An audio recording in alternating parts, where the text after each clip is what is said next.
Hello mga kanyarap, this is Kabatut. Sa titikim tayo ng isang budget-friendly na dim sum house dito sa Bayan-Bayanan Avenue sa may Concepcion sa Marikina City. Ito ay ang Uncle.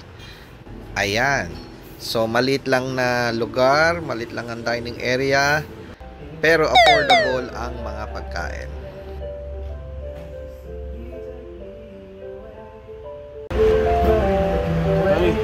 Tsaka order. Pagkapili mo, order here. Tapos kain ka doon. Kabubukas pa lang ng 4 PM, marami nang nakapila.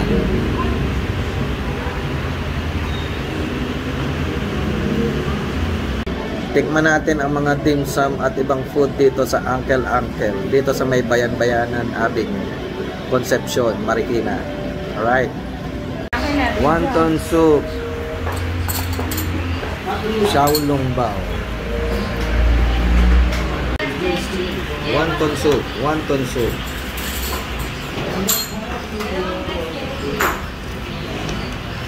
Nyarap ang sabaw. Ito yung wonton, no? Wonton. Tingnan natin kahit mainit.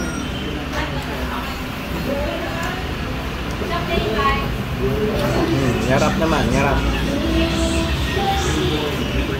Alright.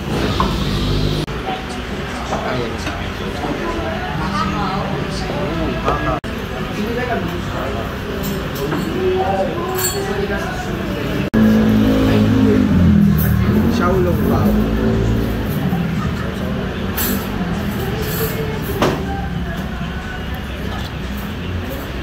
Masabaw.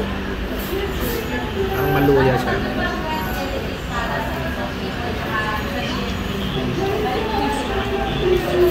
Sakto lang. Parang meron siyang maluya na lasa. Xiaolong bao.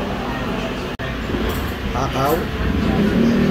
Medyo maliit yung hakaw pero good for the price niya. Na 89 yata ito o 99. Medyo maliit siya.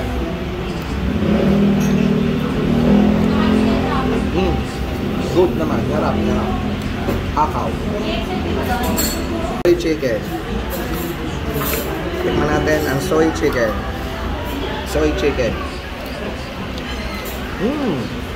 Ay, narap, mami. Sarap ng sauce niya. Yung pagka-soy niya, sarap. Soy chicken, narap. 186 yata. Narap. Spare ribs. Malambot. Pero medyo mataba. Makalalagyan mo kailangan ng sauce. Okay. Shanghai. Chinese Shanghai.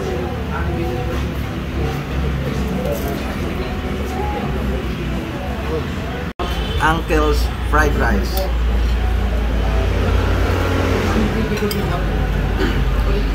Magulay. Medyo salty lang. Pero malasa. Nyarap. Uncle's fried rice. Kung affordable na dim sum ang hanap mo, dito na sa Uncle. Yan. Dito yan sa may Bayan-Bayanan Avenue sa likod ng Molecular Facility ng Marikina. Okay? Tabi ng Super Sogbu. Uncle Dim Sum House. Okay, mura. Pero maliit ang servings, pero swak naman sa lasa. Nyarap naman. Alright, Uncle Dim Sum. Alright, see you. Nyarap.